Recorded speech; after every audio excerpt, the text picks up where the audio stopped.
네, 중동 사태가 오늘로 닷새째가 됐습니다. 트럼프 대통령이 지상군 투입 가능성을 언급한 가운데 이란도 반격에 나서면서 전선이 확대되는 양상인데요. 관련 내용들 백승훈 한국외대 중동연구소 전임연구원, 신정호 한국국방안보포럼 사무총장 두 분과 함께 자세히 짚어보겠습니다. 두 분 어서 오십시오. 예, 안녕하십니까. 예. 자, 미국과 이스라엘, 이란 핵시설을 타격하는 등의 공격 수위를 높이고 있고 또 반격에 나선 이란도 중동 지역의 미군 기지 등에 대한 공습을 이어가고 있습니다. 현재 상황을 먼저 좀 설명해 주신다면요. 네, 지금 계속해서 전선이 좀 넓혀지고 있는 상황이죠. 그래서 예. 처음에는 상징적인 그 시설들을 공격했다가 이제는 경제적인 시설, 그러니까 정유 시설이나 이런 데까지, 그러니까 주변국의 시설까지 이렇게 공격을 지금 감행하고 있는 상황이고, 네. 미국 입장에서는 지금 계속해서 그 고위 간부, 그 고위 요인들 암살을 진행하고 있고, 그다음에 지금 늘 이 전쟁 작전의 시작이었던 목표였던 그 해군 전력, 그리고 그 이란이 사용할 수 있는 그 비대칭 전력인 그 드론, 그다음에 탄도 미사일 시설에 대한 공격을 계속 하고 있습니다. 예. 지금 이제 현재 상황을 좀 설명을 해주셨는데요. 군사 전문가로서 지금의 이런 전황 좀 어떻게 보고 계세요? 예, 오늘 이제 미 중부 사령부가 발표를 했는데요. 네네. 지금 현재 작전에서는 5만 명 정도 병력이 투입됐고요. 전투기 200대, 항공모함 2척, 그리고 폭격기가 투입돼 발표했고 200만 개 이란 목표물을 타격했다고 했습니다. 네네. 그동안 이제 공습을 많이 한 거죠. B2 스텔스 폭격기뿐만 아니라 이번에는 어제는 B1, B, 오늘은 이제 B50 폭격기까지 네. 미국이 보유하고 있는 폭격기들을 거의 대부분 동원하면서 지상의 목표물을 다 타격하고 있는데 네네. 주요 목표물 대상은 지금은 이제 방공망이 이미 개발되었고요. 지금은 그러니까 이란의 방공망을 예, 그렇습니다. 네네네. 이란의 방공망이 이제 무력화되니까 이제 스텔스 전력이 아닌 B1B하고 B50이나 스텔스 폭격기가 아닙니다. 이런 전력을 투입해서 이란의 영공을 마음껏 이제 중심 깊게 폭격하고 있는데 네. 주요 목표는 이제 탄도 미사일 기지하고 드론들 그 순항 미사일이 되겠는데 공중 폭격만으로 이것들 정확히 다 소멸시키는 한계가 있습니다. 그리고 지상군을 투입해야지 이 체계들을 정확하게 소멸시킬 수가 있는데 아직까지 공습은 효과적으로 하고 있지만은 이란의 가지고 있는 무기를 전부 다 미군이 원하는 대로 없애버린다는 거는 거의 불가능한 일이죠. 예. 지금 이제 지상군 이야기 잠시 이야기를 해주셨는데 트럼프 대통령도 지상군 투입 가능성까지 이야기를 했습니다. 압박용인지 이게 정말 실제로 대규모 지상군을 투입할 것인지 어떤 의미로 좀 봐야 되겠습니까? 네, 대규모 군사를 보내는 한 것. 그래서 지금 군사작전을 주둔군 형식으로 해서 상당 부분 오래 있겠다라고 하는 것은 절대 아니고요. 네. 왜냐하면 2001년, 2003년에 미국이 철저히 그 작전은 실패를 했고 너무 많은 돈을 썼고 네. 미국 내에서도 지지율이 개입하는 거에 대한 지지율은 27%밖에 되지 않고 지금 마가 지지자도 그거를 원하지 않고 있어서 지상군 파견은 당연히 가능한 선택지입니다. 그러나 그 지상군 파견은 제한된 그리고 어떤 특수 임무에 한한 작전의 그 지상군 파견이 될 겁니다. 그래서 지금 얘기가 나오는 게 해병대 특전 세력 그리고 파리 공수여단 이렇게 해서 핵시설이라든지 요인 암살이라든지 지휘 통제부에 대한 그러니까 어떤 지휘력 통제력을 강화해야지 이란의 그 억지 능력을 좀 억화시킬 수 있는 그런 지역, 그다음에 핵시설이라든지 아니면 지금 소장님께서 말씀해 주신 것처럼 어떤 그 핵심 저장 시설이라든지 그런 데에 대한 그 핵심 그 탄도미사일 저장 시설이라든지 그런 데에 대한 그 지상군 제한적인 군사 작전을 위한 그 지상군은 파견할 수 있어도 그 2003년에 있었던 그 전쟁처럼 지상군을 대규모 그러니까 그 주둔을 목적으로 하는 지상군 파견은 가망성이 없다 이렇게 보시면 될 것 같습니다. 예. 그 이란 영토가 상당히 좀 광활하고 그 산악 지형도 상당히 복잡해서 만약에 지상군을 투입하더라도 많은 인명 피해가 발생할 것이다 이런 좀 분석들도 있는 것 같더라고요. 가능성 좀 어떻게 보세요? 지상군 투입 가능성? 없습니다. 아프간과 유사한 지형이 또 많잖아요. 네네. 제2 아프간 될 수도 있고 지금 트럼프의 가장 큰 고민은 사상자가 발생하면 안 됩니다. 왜냐하면 이제 미국의 반전 여론이 높아지잖아요. 예, 그렇죠. 그런데 그럼에도 불구하고 지금 이란의 탄도미사일로 해서 건물이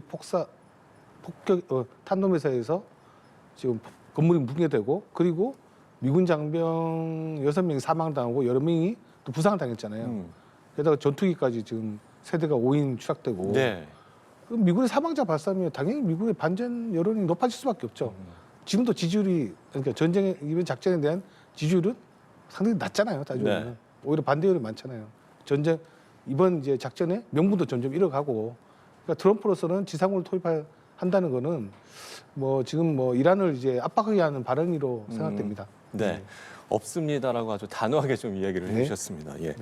자, 그런가 하면 이제 미군이 이례적으로 이란 공습 때 사용한 무기 25가지를 공개했습니다. 이건 또 어떤 의미인지 주목해서 볼 무기는 어떤 건지도 설명해 주신다면요. 저는 뭐 주목을 하는데 주목이 될 무기는 없어요. 기존에 미군이 보유하고 있는 무기 체계니까 네.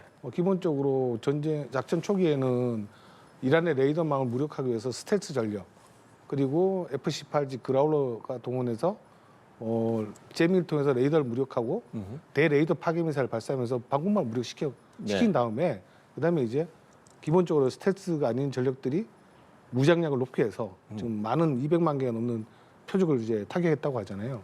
근데 이번에 주목할 거는 뭐냐 루카스 드론입니다. 루카스 드론 같은 경우는 그 저비용 드론이죠. 네. 뭐 이게 이제 미군이 처음 이번에 처음 구입을 한 거죠. 사용됐습니다. 네네. 예. 결국은 이제 가격은 뭐 5천만 원 정도, 이란 샤이버가 3천만 원 정도니까 이런 루카스 드론도 사용이 되긴 됐는데 네. 이 루카스 드론은 리퍼 무인기 한 대를 봤을 때는 한 800대, 50대 정도 많은 양을 한 대 가격을 가지고 생산할 수 있어요. 다른 공격할 수 있잖아요. 네네. 미군이 이번 전에 처음으로 이제 미군도 뭐 천조국을 해서 예산이 뭐 국방에서 천조라고 하지만 미군도 이제 택하는 게 가성비 전쟁이다. 아, 이걸 선택한 걸로 이게 첫 사례로 보시면 네. 그 루카스 드론이 어떤 역할을 하는 거죠? 그한 사거리는 한 1,700km 정도 된다고 알려져 네. 있는데 그 자폭 드론입니다. 효과 자폭 드론이고 뭐 자폭 드론은 뭐 무장력은 폭격은 좀 약합니다. 뭐 갱도를 뚫고 갈 수는 없고요. 지상에 나와 있는 레이더라든지 전투기 그리고 발사대들을 주로 타격하고 있습니다. 예. 네. 자, 이렇게 미군의 전략을 좀 저희가 좀 살펴봤다면 이란도 지금 상당히 강력한 저항 의지를 표명하면서 우리는 아직도 첨단 무기 쓰지 않았다 이렇게 이야기를 했거든요. 이란이 가진 무기 전력 어떻게 됩니까? 지금 트럼프 주장과 이란 주장이 엎치락덮치락하죠. 네. 트럼프는 지금 다 소진시켰다. 아니다. 우리 아직 강한 무기 쓰지도 않았다. 우리 아직 최첨단 무기가 그렇죠, 남아있다. 그렇죠. 네. 근데 정말 이란의 주장도 어느 정도 사실로 좀 보여지는 것들이 작전 초기에 이런 반격 작전 초기에 사용됐던 미사일들이 샤브 계열의 액체 구형 로켓들이 좀 식별이 됐어요. 네. 보는데 근데 아직까지 이란은 파테라는 극초음속 미사일은 아직 안 꺼내온 것 같아요. 그러니까 제가 좀 설명을 드리면 이게 극초음속 미사일 모형입니다. 예. 좀 상태는 다른데 이건 보통 탄도미사일이 떨어지죠. 궤적이 그렇죠. 단순합니다. 요거는 이제 분리가 됩니다. 그래서 방공망 우회해서 목표를 타격하는 이런 활강 파테라는 게 있기 때문에 네. 아직 그게 사용된다면 이번 전쟁은 장기전으로 갈 수밖에 없을 가능성이 높죠. 예. 그런가 하면 언론에서 이란의 3천만 원 가치의 드론 한 대를 잡는데 미국은 60억 원이 소모가 된다. 이런 이제 기사들도 나오고 있잖아요. 이건 어떤 이야기인가요? 예, 그렇죠. 그러니까 뭐 패트리어트 그냥 MSE 버전 아니고 그냥 네. 기본 패트리어트 대공 요격 미사일 말을 하는 것 같은데 안 할 수가 없어요. 왜냐하면 지금 그런 이제 저는 샤브라는 3천만 원짜리 드론을 막지 못하면 예를 들어 종유 시설을 타격한다는거나 예. 뭐 미국 대사관이 오늘 타격 당했잖아요. 샤브 드론에. 그러면 이제 그거를 막지 못하면 그 가격보다 더 손해를 볼 수밖에 없거든요. 사회 기반 시설이 무너지고. 네. 근데 어쩔 수 없습니다. 네. 결국은 이런 드론들을 막아야지 뭐 사회 기반 경제적인 측면에서도 충격을 감수할 수 있기 때문에 네. 결국 가성비 전쟁에서는 좀 이란이 좀 앞서가고 있는 거죠. 예. 단순 계산했을 때 3천만 원과 60억 원은 200배잖아요. 이렇게 되면은 만약에 장기전으로 계속해서 이런 소모전으로 가게 된다면 미국에 불리한 거 아닙니까? 불리해지죠. 뭐 트럼프 주장은 지금 우리는 이제 장기전을 갈 수 있는 무기를 보유하고 있다고 하지만 네네. 미국이 연간 생산할 수 있는 패트리어트 MSE 생산량이 600기밖에 안 됩니다. 이제 이번 그 이란의 반격 작전 초기 보도를 따르면 이란이 탄도미사일 400기를 쐈다. 그 얘기를 나오잖아요. 계산해 보면 페테트 MSE 같은 경우는 평균당 2발을 쏘게 되면 800기를 쏜 거예요. 그 미국이 생산할 수 있는 1년치 생산량이 2배를 넘어가게 됩니다. 사드를 얘기해 볼까요? 사드는 네. 연간 생산량이 90발밖에 되지 않습니다. 결국 이제 대공 방어 체계의 소진율이 상당히 높아지고 있고 이 전쟁은 장기간 끝으로 트럼프에게는 좀 불리할 수밖에 없을 걸로 보여집니다. 예. 자, 이란에서 후계자 선출이 임박했다는 이야기들이 나오고 있는데 지금 차남인 모즈타바 하메네이를 선출하는 방안이 유력하게 검토되고 있는 것으로 전해지고 있습니다. 하메네이와 사실 가족들이 이 함께 폭사한 것으로 알려졌었잖아요. 네. 차남은 어떻게 살아남았을까요? 차남은 원래부터 그 아버지와 함께 그 이란 혁명 지금 체제에서 네. 고위직으로 여러 일들을 하고 있었습니다. 그러나 이제 공식적인 업무를 하는 것이 아니라 네네. 아래에서 이렇게 하고 있었죠. 그래서 이미 미국의 그 목표물이었고 그 다음에 원래 그 의전을 할 때 그 하메네이와 모스타바를 따로 이렇게 하는 의전들을 하고 있었어서 예, 예. 그 이번 하메네이 그 참수 작전에서는 피해갈 수가 있었죠. 모스타바 하메네이 어떤 인물인지요? 모스타바 하메네이는 이제 둘째 차남으로서 네네. 지금 바시지 그룹이라고 해서 그 민병대 조직이 있습니다. 치안을 담당하는. 근데 그거에 대해서 그 수장 같은 역할을 하고 있다라고 이야기를 많이 듣고 그 밑에 어떻게 보면 여러 가지 보직들을 맡으면서 네. 근데 공식적인 타이틀은 아니고요. 그 밑에서 이제 그 이란 지금 체제를 돕는 그런 역할들을 하고 있었었죠.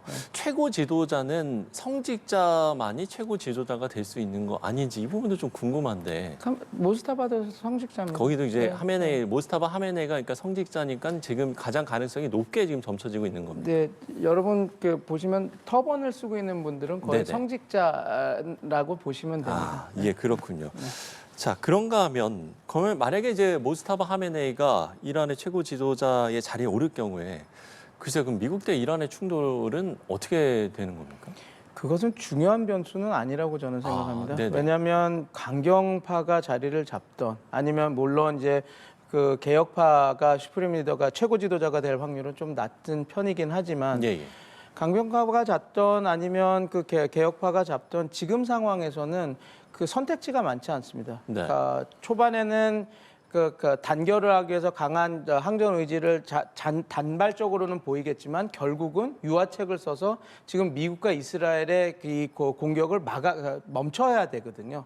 그리고 그 다음에는 결국은 시간 벌기를 해야 될 겁니다. 지금 어찌 됐건 이란에 대한 이스라엘과 미국의 공격을 받았으니 그 네. 공격에 대해서 좀 다시 한번 재정비를 해야 되기 때문에 시간 벌기에 들어갈 겁니다. 그 다음에는 이제 그 핵 프로그램이나 이런 거에 대한 그 정책들을 써야 될 텐데 지금 이 상황에서 그 신정 민주 체제를 지켜야 된다라고 했던 그런 지도자들 입장에서는 그 핵무기가 없었으므로 이렇게 자기네들이 아무것도 못 해보고 이렇게 밀릴 수밖에 없는 환경 그런 것들이 이미 그 환경에 있기 때문에 향후 그 선택지가 그렇게 많은 게 아닙니다. 그래서 지금 뭐 강경 지도자가 되면 더 극렬하게 대응을 해서 전쟁이 장기전이 된다. 왜냐하면 전쟁이라고 하는 것은 의지만으로 할 수 있는 것은 아니거든요. 지금 아까 전에 잘 말씀해 주셨지만 그 미국도 지금 그 요격탄들이 다 소진이 돼서 더 이상 전쟁을 트럼프 대통령은 많이 전쟁을 끌 수 있다라고 하지만 그렇게 못하는 것이거든요. 그러면 이란 입장도 마찬가지입니다. 지금 IRGC는 6,000기를 갖고 있다라고 얘기를 하고 있지만 대다수의 전문가들은 한 1,000기 정도의 그 탄도미사일이 남아 있다라고 하거든요. 그러면 카메네이의 아들인 모스타바가 되든 아니면 그보다 유아스러운 그 성직자가 그 최고 지도자로 선출이 되든 그들이 가용할 수 있는 안에서 최대한의 이익을 얻기 위해서 움직여야 되기 때문에 초반에는 단결을 위해서 강한 응전을 하겠지만 결국은 미국과 이란과 협상을 통해서 공격을 중지시키려고 할 겁니다. 그 다음에는 이제 장기적으로 갔을 때 지금 이 사태가 핵 프로그램이라든지 아니면 이란과 그 서구의 관계가 어떻게 될지는 이제 그 차차 우리가 더 분석을 해봐야 되겠죠. 예, 트럼프 대통령도 이란의 새 지도부는 미국의 협조적인 인물이 돼야 한다 이렇게 좀 우회적인 경고를 좀 내보내기도 했는데 모스타바 하메네이가 이란의 최고 지도자로 선출이 된다면 지금의 이런 충돌 사태에 어떤 좀 영향을 미치겠습니까? 어떻게 보세요? 뭐 기본적으로 이란의 대통령들은 이제 법학자가 됩니다. 하메네이는 법학자고요. 라리자니는 혁명수비대죠. 라리자니 무스타파 대가 확실한데 강경파죠. 따져보면 강경파기 때문에 결국은 미국이 원하는 작전의 가장 큰 목적인 이제 그 정권의 어떤 정복의 목적은 달성 못할 거예요. 근데 그럼에도 불구하고 지금 이란과 미국 역시 이 전쟁은 어쨌든 끝내야 될 목적은 있는데 뭐 차기 대통령이 선출되고 나서 과연 협상의 과정에서 서로의 명분만 차리고 끝날지 아니면 오히려 더 강경한 인물이 대통령이 되어서 이 작전을 더 끌고 갈지는 네. 좀 지켜봐야 할 문제인데 일단 선출된 후에 좀 더 뭐 강경한다고 하지만 어떤 변화가 있는지는 좀 지켜봐야 될 것 같습니다. 예. 이란의 호르무즈 해협 봉쇄 선언으로 국제 유가는 급등하고 있습니다. 이러자 트럼프 대통령이 만약에 필요한 경우에 이 호르무즈 해협을 지나는 선박에 대해서 미 해군의 군사적 보호를 제공하겠다 이렇게 밝히기도 했는데 이 발언은 좀 어떤 의미라고 보십니까? 지금 이게 어떤 효과들이 있는지를 다 아는 거죠. 왜냐하면 트럼프 대통령이 모든 해군 전력만 전멸을 시키면 호르무즈 해협 봉쇄 같은 거는 할 수 없을 거다라고 생각하는데 그렇지가 않습니다. 네. 왜냐하면 뭐 우리가 아덴만만 생각해봐도 소형 버트로도 그 상선이나 큰 배를 막을 수가 있는 거거든요. 그래서 어떻게 보면 이란의 해군을 전멸시킨다고 해서 이란이 그 호르무즈 해협 봉쇄를 못하는 카드가 그것을 쓰지 못하는 것은 아닙니다. 이미 네네. 보험료도 오르고 그냥 단순히 우리가 공격을 하겠다라고 하는 위험만으로도 선사들이 보험사들은 보험료를 올리고 보험료가 올라가기 때문에 선사들은 그게 이익이 별로 되지 않으니까 그리고 위협이 있으니까 호르무즈 해협으로 진입하려고 하지 않고 그러면서 호르무즈 해협 봉쇄와 같은 똑같은 효과가 나오고 있는 거거든요. 그러니까 트럼프 행정부 입장에서는 좀 더 강하게 나서서 아니다 우리가 미군이 보호해 줄 테니까 이렇게 왔다 갔다 해라 이렇게 이야기를 하고 있는 것인데 네. 지금 군사작전을 하고 아무리 지금 해군 전력이 핵 항모가 2개나 가 있다 하더라도 그 상선을 왔다 갔다 하는 에스코트함으로 그렇게 계속할 수는 없습니다. 그러니까 이제 하나의 워딩으로서 지금 트럼프 대통령은 아픈 곳을 맞은 겁니다. 그러니까 그것을 완화시켜 보려고 이러고 또 그래서 보험료도 우리가 어떻게 한번 은행 이런 것들을 만들어서 거기서 보험료를 대납할 수 있게 한번 해보겠다라고 얘기하는 것 자체가 이미 지금 트럼프 대통령이 지금 잘 매니지를 못하고 있다라고 하는 하나의 반증이 되는 것이라고 보시면 될 것 같습니다. 예. 앞서 이제 우호적이지 않은 미국 내 여론에 대한 이야기를 좀 해주셨는데 그러니까 이번 공습의 명분, 임박한 위협 이 부분에 대한 좀 논란이 계속 좀 일고 있는 것 같습니다. 트럼프 대통령 입장으로서는 출구 전략이 있겠습니까? 어떻게 보세요? 출구 전략이 지금 잘 안 보입니다. 예, 네. 지금 교수님 말씀 호르무즈 해협에 대한 말씀 방금 하셨는데 자 호르무즈 해협의 가장 폭이 좁은 곳은 50km밖에 되지 않아요. 50km. 50km 그리고 이란 해군이 괴멸을 했다 치더라도 상선을 보호하러 50km 구역에 들어가면 네. 이란이 가지고 있는 순항 미사일 샤이드 자폭들의 손쉬운 먹잇감 존선에 오게 되는 겁니다. 좁은 함정에. 네. 그리고 그것만 있지 않죠. 기뢰가 있습니다. 기뢰가. 그렇죠. 교수님 말씀하신 대로 기뢰는 소형 보트 같은 데도 가가지고 바다에 투발하면 됩니다. 그리고 기뢰를 깔아버린 거죠. 그럼 그 기뢰를 제거하기 위해서 미 해군이 소해 작전을 하면 함정과 헬기를 들여보내잖아요. 네. 그 50km 좁은 해역에서 먹잇감이 되는 겁니다. 이란군에. 그럼 결국은 사상자가 발생하면 트럼프로서 불리할 수밖에 없죠. 그리고 이제 전쟁의 명분. 사상자도 발생을 지금 하지 않아야 되기 때문에 트럼프가 오늘 얘기한 우리가 보호해 주겠다는 네. 말은 좀 실현 가능성이 낮을 걸로 생각됩니다. 예, 그렇군요.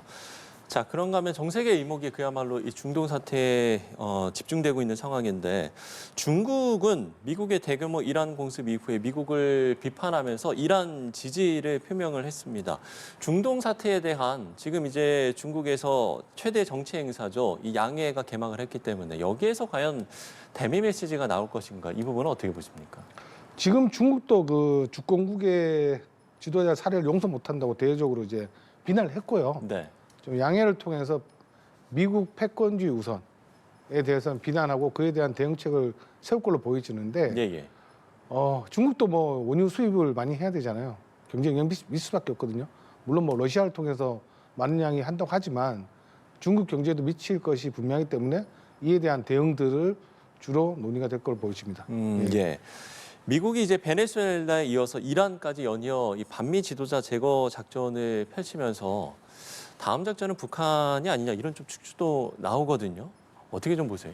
이제 악의 축이라고 명명됐던 세계 국가 중에 지도자 한 명이 남은 게 이제 그 김정은이 됐죠. 그래서 네. 이제 다음 타겟은 김정은이 아닌가 이런 얘기를 하고 있지만 북한은 핵 보유국입니다. 뭐 말씀해 주셨지만 50개의 핵폭탄을 갖고 있다라고 하고 뭐 어떤 분석에서는 150개의 핵폭탄을 갖고 있다고 이야기를 하고 있을 정도로 핵을 갖고 있기 때문에 그리고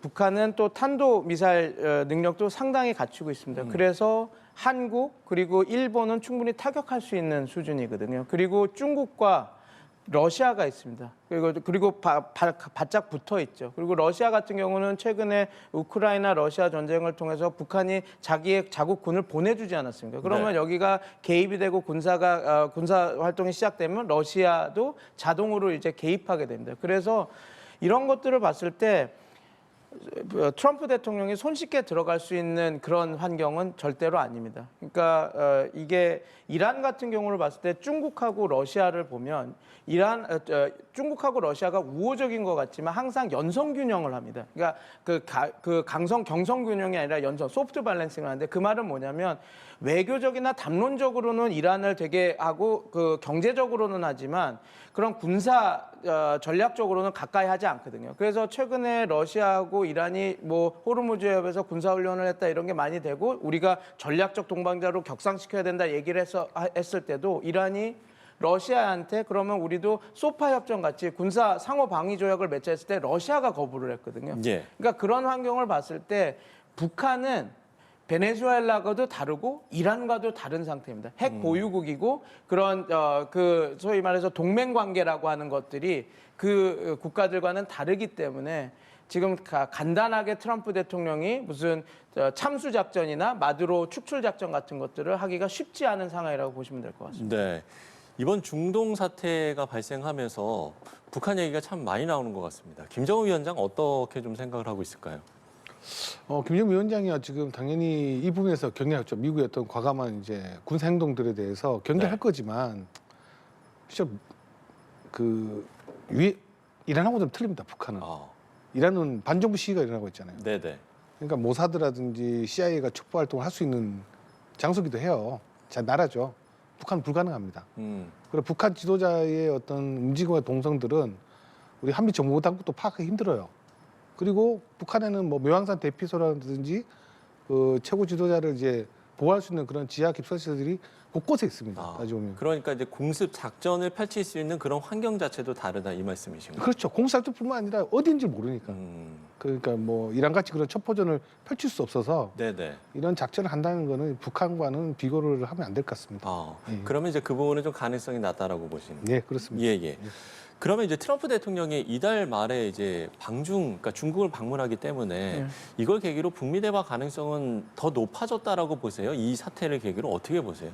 뭐 대화 가능성 높아질 수도 있는데 별로 유의미한 결과들을 이뤄낼 수가 없겠죠. 왜냐하면 북한은 이미 선언도 많이 했지만 이번 사태를 보고 핵은 절대로 포기하면 안 되는 자산이라는 걸 이미 완전히 상정하고 갈 겁니다. 그러면 그 과정에서 트럼프 대통령과 북한이 할 수 있는 일이 많지 않거든요. 트럼프 대통령의 북한은 계속 이런 얘기를 하고 있죠. 우리가를 핵보유국으로 인정해 준다면 우리가 여러 가지를 다 할 수 있다. 그런데 아무리 트럼프 대통령이 협상의 기재고 미국 우선주의이긴 하지만 우리나라 대한민국이라고 하는 동맹국 그리고 일본도 있는데 북한을 핵 보유국으로 인정하고 이렇게 한다? 그러니까 할 수가 없는 상황이거든요. 그러면 나름대로 좋은 유의미한 얘기가 나오려면 핵 관련한 것도 어떤 이야기들이 나와야 될 텐데 이번 사태로 인해서 북한은 핵은 더 틀어 잠글 겁니다. 이거는 끝. 우리 헌법에도 북한이 이미 핵 보유국이라고 북한 헌법에도 올리긴 했지만 이거는 더 굳건하게 그 핵 포기는 불가하다고 이렇게 하기 때문에 뭐 이 중국과 미국과의 그 대화를 통해서 북한과의 그 대화도 열릴 수는 있겠지만 과연 어떤 유의미한 대화들을 나눌 수 있을까라고 한다면 뭐 그렇게 크게 뭐 어떤 변수가 될 것 같지는 않습니다. 네, 다음 타겟이 북한이 될 가능성은 낮다라고 이야기를 해주셨는데 그러면 북한이 더 핵에 좀 의존하고 더 핵에 집착하는 그런 행보를 보이겠습니까? 북한이 이미 핵을 집착하고 있죠. 네. 9차 당대회를 통해서 뭐 핵무력을 완성했다. 그리고 이제 대남 핵 공격을 하기 위해서 뭐 단거리 탄도미사일뿐만 아니라 초대형 방사포 그리고 뭐 전술 유도 미사일까지 하겠다 했고 이제 그것뿐만 아니라 뭐 세컨드 스트라이크라고 하죠. 핵 보복 전략인 그 ICBM의 비행급의 SLBM을 탑재한 핵추진 잠수함도 지금 건조하고 있어요. 이미 북한은 집착 수준이 아니라 거의 보유했다고 보는 게 맞는 것 같습니다. 네, 알겠습니다. 자, 북한은 과연 어떤 행보를 보일 것인가? 이 부분에 대한 전망까지 두 분의 의견을 들어봤습니다. 자, 그런가 하면 국산 방공 무기 체계인 천궁2가 아랍에미리트에서 이란이 발사한 미사일을 요격한 것으로 확인이 됐습니다. 우리 국산 방공 무기가 실전에 투입된 건 처음인데 이 부분에 대해서 좀 설명해 주실 게 많으실 것 같아요. 네, 이번에 그 이란이 반격 작전 UAE에 투발한 탄도미사일은 현재까지 186기 정도 됩니다. 네. 그리고 샤헤드 자폭도로는 812기 정도 되는 어마어마한 숫자죠. 탄도미사일 186기인데 그 이란은 기존적으로 UAE는 기본적으로 사드하고 패트리어트 3 MSE를 보유하고 있습니다. 근데 지금 우리 중동에 수출한 천궁2 같은 경우는 작년 연말에 선적돼서 UAE로 보내졌거든요. 네, 그렇죠. 몇 개월 되지가 않아요. 아주 완벽하게 작전 배치가 이루어지지 않은 상태에서 이번에 작전에 긴급하게 투입된 건데 네. 90% 성공률을 보였다는 건 대단합니다. 그 요격률 90%라는 게 얼마나 대단한지 좀 체감될 수 있게 예를 들어주신다면 그 부분도 좀 좋을 것 같기도 하거든요. 그냥 원샷 원킬이죠. 한 발 쏴서 한 발 맞춘다는 개념을 생각해도 될 것 같고 UAE군의 수락 검사에도 우리 천궁2 탄도미사일이 한 발로 표적을 정확하게 한 발로 명중시켰습니다. 거의 완벽한 무기체계를 할 수 있는데 그 천궁2가 우리 국산 무기로 하고 뭐 미국과 이스라엘부에서 우리가 좀 떨어질 게 아니라 생각하는데 레이더 자체는 탐지 레이더 자체는 그 이란과 이스라엘 월등히 우수합니다. 우리는 A사가 적용되는 거거든요. 네. 뭐 진짜 어려운 점 설명드릴 수 있는데 보다 더 멀리, 보다 빠르게, 보다 신속하게 탐지할 수 있는 레이더를 이번에 UAE군 요구해서 UAE군 맞게 우리가 해줬고요. 그리고 뭐 방산주도 뭐 LIG 넥스원에서 뭐 이번에 저 그래픽에 나서서는 저 이란이 이번에 186발을 쐈기 때문에 투입됐는데 뭐 그렇다 보면 뭐 아이란이도 이번에 저 긴급하게 투입된 뭐 LIG 넥스원의 이제 천궁2가 실제에서 능력이 검증되었고 앞으로 단거리급의 무기 방어 체계뿐만 아니라 또 LSM2이 있습니다. 이제 천궁2보다 훨씬 높은 고도 요격할 수 있는 LSM2까지 수출에 뭐 아주 앞으로 수주에 파란불이 열렸다 이렇게 평가할 수 있겠습니다. SM2도 똑같은 그 미사일 성능의 지대공 미사일인 거예요. 예, 탄도탄 요격 미사일인데 고도가 그 천궁2의 한 2배 정도 됩니다. 좀 더 높은 고도를 요격하기 위해서 지금 개발하고 있는데 이것도 차후에 수주될 가능성이 아주 높다고 보여집니다. 예, 알겠습니다. 천궁2에 대한 이야기까지 했습니다. 두 분과 함께 중동 사태 이야기 나눠봤습니다. 백승훈 한국외대 중동연구소 전임연구원, 신종호 한국국방안보포럼 사무총장 두 분과 이야기 나눠봤습니다. 오늘 말씀 고맙습니다. 예, 감사합니다. 네.